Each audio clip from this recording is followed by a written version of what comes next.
Welcome, friends. This is James Corbett of CorbettReport.com. It is the 2nd of September 2013, and we're coming to you from Japan and Switzerland, where we're joined on the line today from Geneva by our old friend, the Geneva Business Insider, David L. Smith. And this is, of course, that monthly series where we bring you the insights and information from the Geneva Business Insider blog.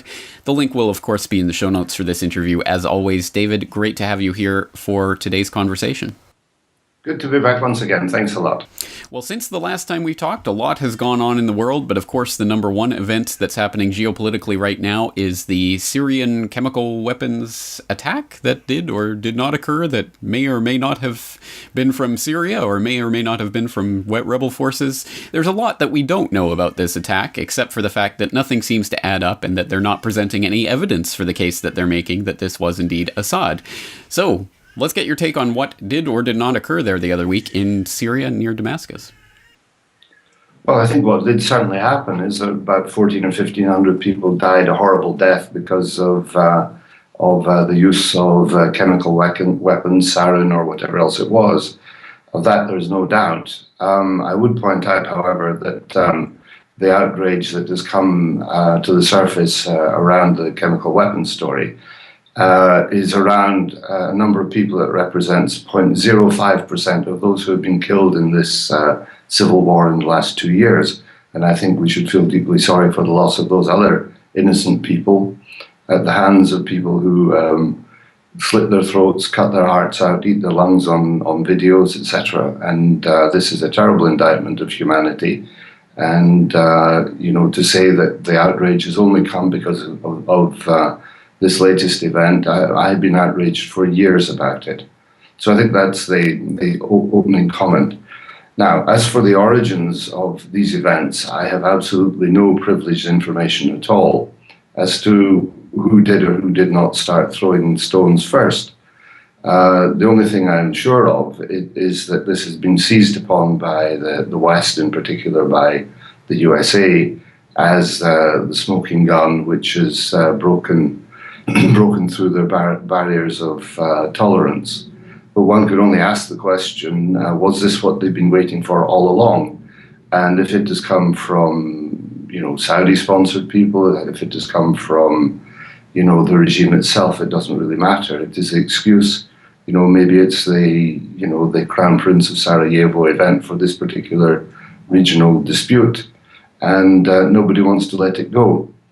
I did have the pleasure is the wrong word, distaste, I suppose, of listening to John F. Kerry's take on the situation, which I equated really to a schoolboy performance, essentially because he walked on stage, behaved like a spoiled brat, displayed his outrage, and then walked off screen before anyone asked him any questions.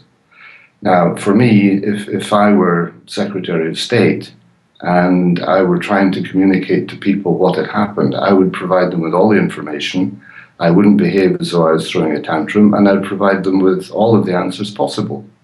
So the last link in this thing to me is if really the US had unequivocal evidence, they would present it without the slightest doubt to the UN Security Council. And at that point, they would have the moral high ground in an argument against China and Russia to say, look, you have been supporting this tin pot dictator for years. Look at what he's just done. Goodness knows what he's going to be capable of if we increase the pressure further. Now, are you going to come on our side finally that we have the proof of what he's capable of or not? And of course, that's the opposite of what happens, which means that in all certainty, the US evidence is about as frail and fragile as the evidence that they had at the time of Iraq, when they had their other puppet put on the screen, Mr. Colin Powell, who disgraced and dishonored himself and America by telling lies to the entire world about the weapons of mass destruction in Iraq. So those, I think, are my takes on the situation at the moment. Well, I concur with much of that. In fact, I would go even a few steps further and say that this attack lines up perfectly with all of the indications that we've had for months now that the rebels, A, possess chemical weapons, and B, were prepared to use them to set up Assad. So to my mind, it looks almost certain at this point that this was some sort of false flag provocation, probably sponsored by the Saudis and directed by Prince Bandar, of all people, who is making an interesting comeback into the geopolitical scene. More on that is available in my latest podcast, and we also have the latest report from Mint Press News about people on the ground in Syria, in the area of the chemical attack, now reporting that they believe it was a Saudi-sponsored false flag event. So a lot of information certainly does not square with what John Kerry is attempting to sell, and as you say, attempting to sell with a rather poor schoolboy performance that wouldn't really muster a passing grade in most schools. So absolutely, I think this is it seems to be the provocation event, the event that's meant to set off the gears of war, and we've certainly seen, for example, in the polls in the United States, the deep public sentiment against the military intervention that's been put on the table, and similar numbers coming out of the UK, where of course you are not situated, but you're still a resident of the UK. You're also you're a citizen of the UK, a resident of Switzerland, so you have a very interesting European perspective on all this. Tell us where the Europeans are on this issue and what the sentiment on the ground there is. Well, I think the sentiment on the ground is generally negative. I think the basis of trust on which the general population of all countries hand over the responsibility of managing the country to a chosen elite or a self-perpetuating elite, I think has basically been destroyed. Now, I think that destruction took place during the Bush and Blair years, and Cameron now is paying the price of the fact that he can't manipulate the population with blatant lies to the same degree. Now, what is very clear is with almost everything that happens, there's a big disconnect between the opinions of the public and what the politicians do. And the reasons for that are generally because the politicians are following the interests or corporate interests or banking interests in order to maintain and perpetuate their own situation. So when you get a disconnect where there is maybe the politicians decide to do one thing where there's a 30 or 40% support, I'm not totally surprised at that. But when you're looking at situations where in the UK, where there is, at least for the average person in the UK, a severe recession, difficulties to get job, difficulties to make ends meet, the guy in the street does not want a war in the Middle East, which is going to cost the lives of the kids down the road.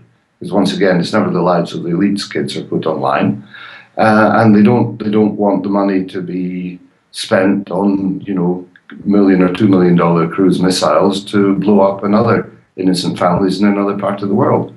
So when you end up with a situation where 10 or 11%, I think is the quoted number in the UK, of the population actually support a war and 89% are against, and you have the political class saying, rah, rah, rah, off we go, then, we no longer have an accountable government. Now, what has happened with Cameron, thank goodness, to my view, is that he has been stopped from, being the American poodle once again, and he must be kicking himself in his pants now, saying, oh my God, how am I going to get $100,000 a speech after I've finished my time as Prime Minister? Will I get $10 million a year from JP Morgan as a board member like Tony Blair? This has really put my future in danger because I haven't been able to start this war against the innocent citizenry in a country in the Middle East.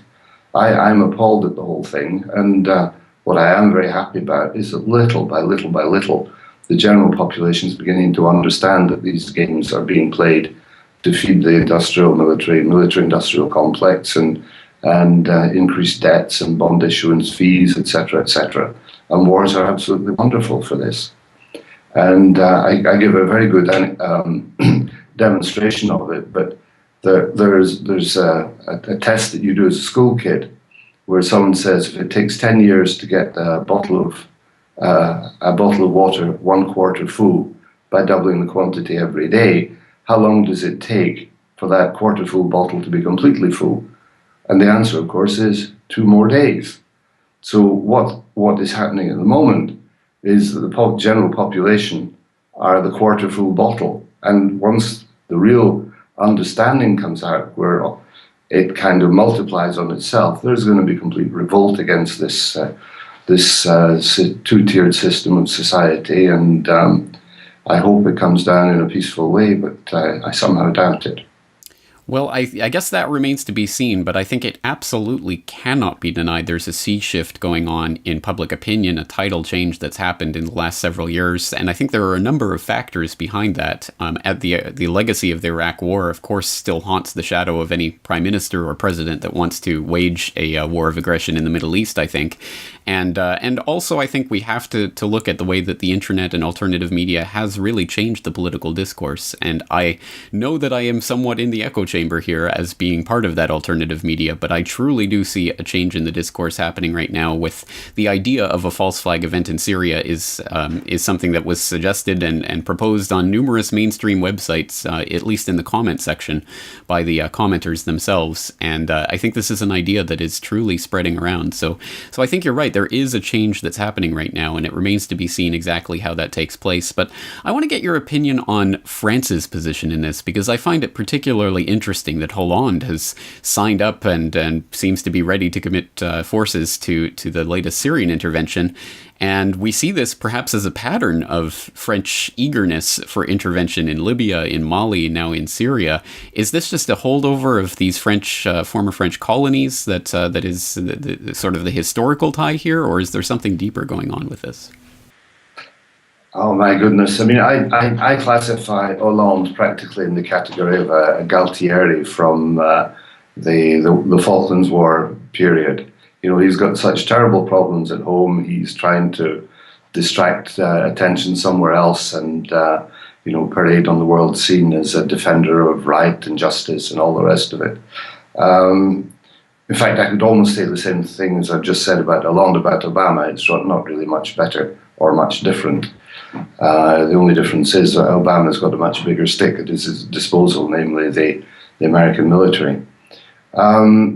The French economic situation is pretty diabolical.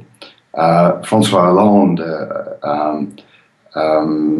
envies the popularity ratings of Mr. Obama at the moment, which are in the pits.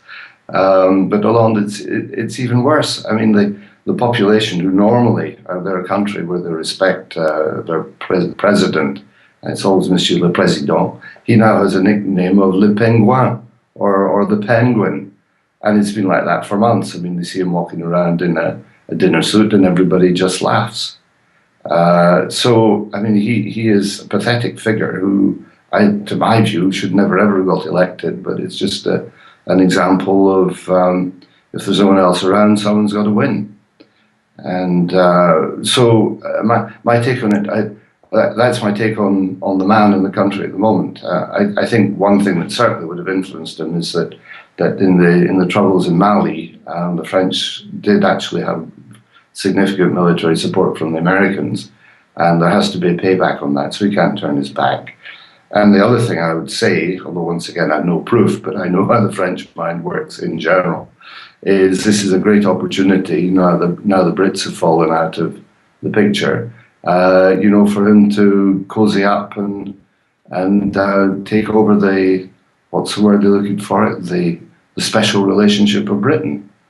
But I have to say the special relationship Britain has with America has become sadomasochistic in its nature over recent years, and the British people are beginning to wake up to that as well. And it wasn't easy during the Second World War, but it was certainly indispensable to the victory of the Allies. But now it's just being used, abused, picked up and dropped, and the British Prime Minister and Foreign Ministers are all just meant to, and Defence Minister just meant to troop along and follow the party line.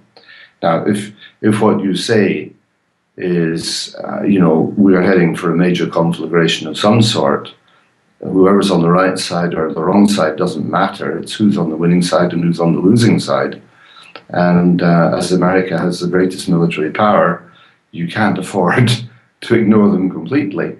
But the dissension, I think, if you go to the French, the general population in France, the support for America there is probably not all that much different from the UK. And it's just a presidential punt to do the contrary. And the French political system is different because in reality, the French Prime Minister is the Minister of the Interior, and the French President has all powers to do with international affairs since the time of the Fifth Republic with de Gaulle. So he has much more leeway and much less accountability there, so he can stick his nose much further up other people's posteriors in his own right than a British Prime Minister can actually get away with. I think you're exactly right in that assessment. And, well, if the French plan is to take over the UK special relationship, I don't think it's going to work because, unfortunately, people aren't being forced to eat freedom muffins in the way that they were being forced to eat freedom fries in the run-up to the Iraq War. Yeah, I mean, it's an interesting situation, but I think you're right that people are waking up to the fact that this so-called special relationship does not benefit the people of America or the people of Britain in any way, shape, or form. It's all about the politicians and the banksters and all of those at the top of the system. So it is interesting to see, as I say, the public opinion changing on this.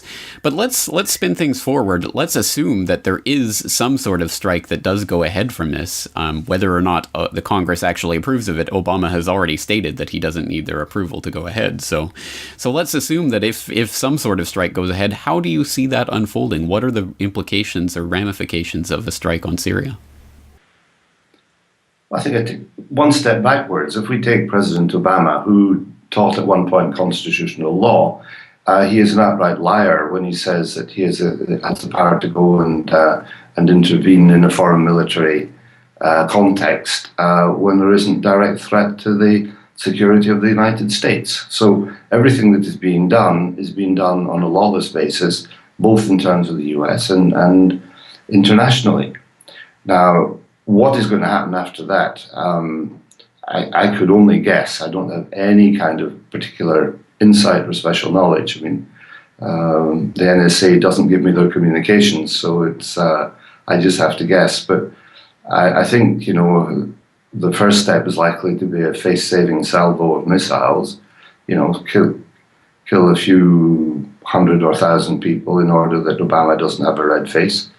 And then who knows what's going to happen. But the bigger issues in all of this it's nothing to do with the missiles. It's the overall geopolitical situation. And Syria is allied to Iran. Iran is allied to Russia and to China. And then on the other side, you've got Saudi, you've got Qatar, who've all got rival and conflicting interests. So you're going to stir up the biggest hornet's nest that the world has ever seen. If you put napalm into forests in the middle of Vietnam, nobody really cares. But here you're touching massive national interests of other people. And if I were Putin, I would be arguing under the same laws as America, I would be arguing that what is happening with America now intervening is a threat to the national interests of Russia. Now, this is something that I'm sure in private Putin has said extremely clearly to Obama and his representatives, but it hasn't led to any kind of sensible stand down at all and to say, all right, let's cool it. So one can only say that the rhetoric has no importance. One can only judge by the acts, and at the moment the acts make America look like the aggressor in all of this, at least to my interpretation. And where it goes from there, with the Mediterranean's a small place, and there are one or two big fleets in there, and it just needs something stupid to happen. And who knows who's going to be shooting at whom for what reason.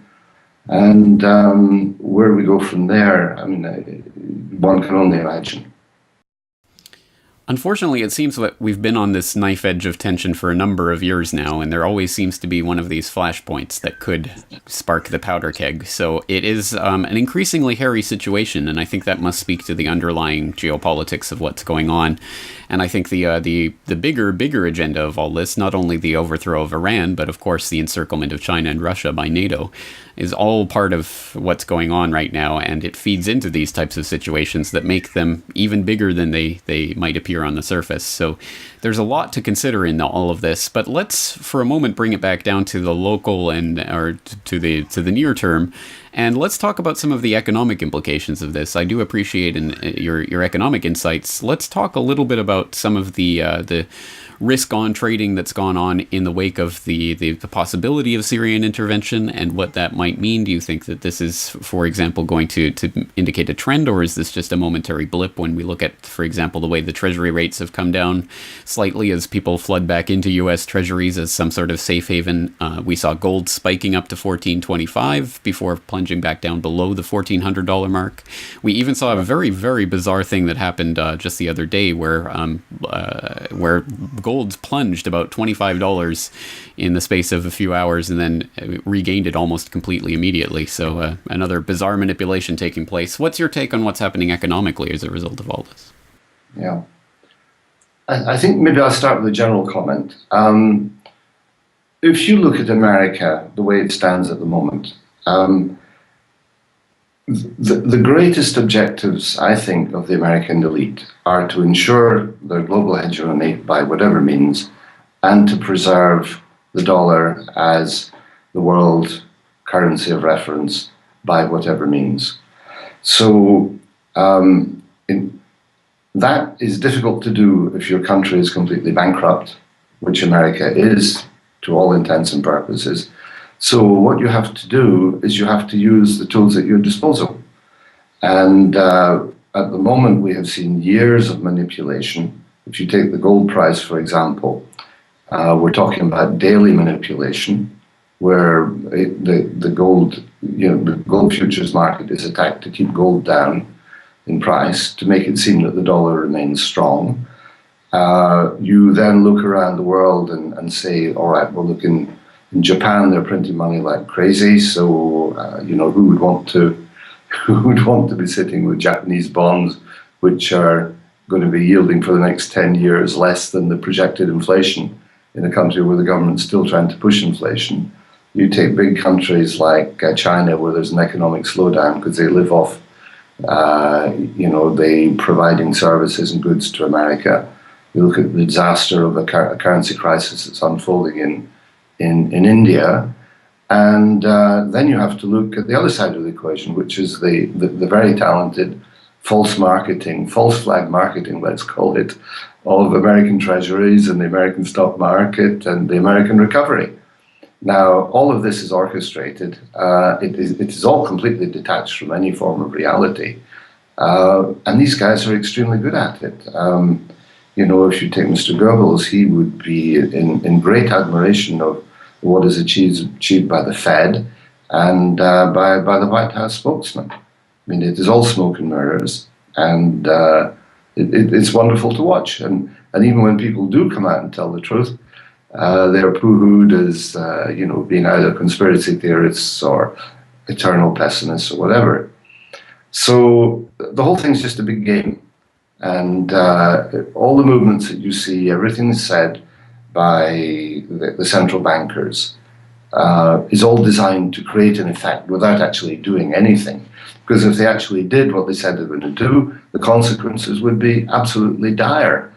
I mean, if the American economy actually tapered, and just stopped buying in the market, then there would be no buyers. There'd be absolutely no buyers. So what they have to say is they're going to do it, in which case everyone says, oh my goodness, then, rates are going to go up, and, there's a bit of a panic, and then they do absolutely nothing. And then they do the opposite, because all of these people have to be judged not by what they say, but by what they do. And, whether it's Mr. Kerry, whether it's Mr. Carney in the UK, whether it's Osborne, whether it's President Obama, forget all the words, don't listen to anything they say. And I would say that'd be my general observation. I think exactly answered your question. Yes, it is. I mean, I think that's ultimately the best advice we can give, and it's frustrating to see exactly as you say these promises that they make that mean nothing whatsoever, and yet the markets actually do move based on these promises, or at least are manipulated to move in that direction or this direction. So everyone will have their eyes on the Federal Open Market Committee meeting later this month. But again, I think it's a tempest in a teapot in a lot of ways, because as you say, they can't actually taper what they're doing. They might just shift it into a different program or give it a different name, but they're still going to be propping up the American economy by printing phony Federal Reserve notes out of nothing. So on that note, I've been directing this conversation largely, but is there anything that you'd like to address before we go today?